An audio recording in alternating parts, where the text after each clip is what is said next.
Hello students. In the previous video we have learned about the introduction of principle of treatment. इससे पहले वाले video में मैंने आपको ये एक्सप्लेन किया. अब इस वीडियो में मैं आपको ये बता रही हूँ कि प्रिंसिपल ऑफ ट्रीटमेंट है क्या. मीन्स कि प्रिंसिपल ऑफ ट्रीटमेंट कैसे काम करता है. Based on what we have learned so far, it would appear that there are two ways to treat an infectious disease.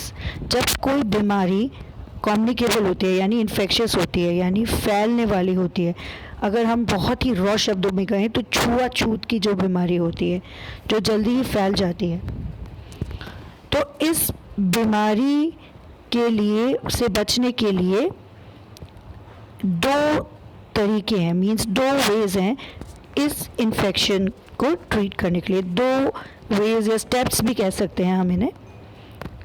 First way, पहला क्या इम्पॉर्टेंट बात है, सबसे पहला इसकी इम्पॉर्टेंट स्टेप है to reduce the effect of disease. यानी first way का मतलब है कि जब जो भी डिजीज़ हमें आई है उसके कारण कोई ना कोई सिम्टम्स या प्रॉब्लम इंसान को आती हैं. आप ज़रा याद कीजिए कि हमें ज़्यादा परेशानी किससे होती है, जब जर्म हमारे शरीर में आ जाता है या जब वो अपना काम करता है और उसके इफ़ेक्ट्स हमारे शरीर पे पड़ते हैं. ऑब्वियसली हमें तभी पता चलता है किसी भी डिज़ीज़ का जब उसके सिम्टम्स आते हैं. अगर वो सिम्टम्स शो ना करे तो हमें पता ही नहीं लगेगा कि हमें डिज़ीज़ हुई है. अब ये सिम्टम कैसे होते हैं, जैसे इन्फ्लेमेशन. इन्फ्लेमेशन का मतलब है जलन, बॉडी के किसी पार्ट में जलन होना.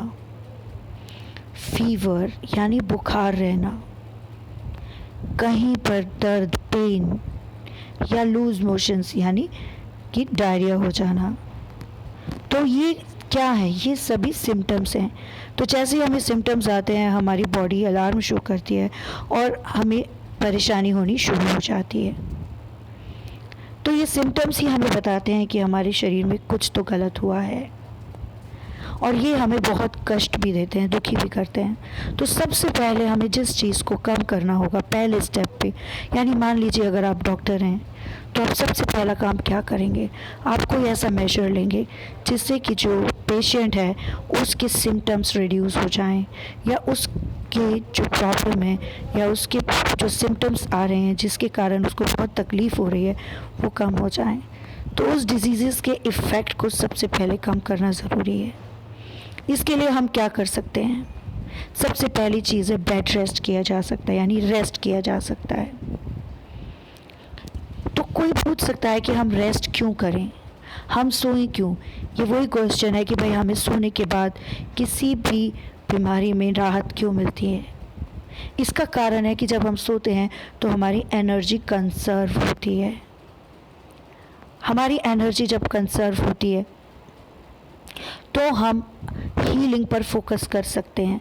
ये कंजर्व्ड एनर्जी जो पहले हम इधर उधर अपने काम में जब लगे हुए थे तो काम में जब उस एनर्जी को बॉडी यूज़ कर रही थी, अब वो एनर्जी हमारी हीलिंग के लिए चली जाती है. यानी सबसे पहला काम है अपने शरीर को आराम देना. अगर कोई ऐसा सिम्टम्स हमारे शरीर में आ रहा है या कोई प्रॉब्लम आ रही है तो आराम देना शरीर को बहुत ज़रूरी है, ताकि जो एनर्जी हम अपने कामों में लगा रहे हैं वो हीलिंग पर फोकस हो जाए. This will enable us to have more of its availability और फोकस ऑन द हीलिंग.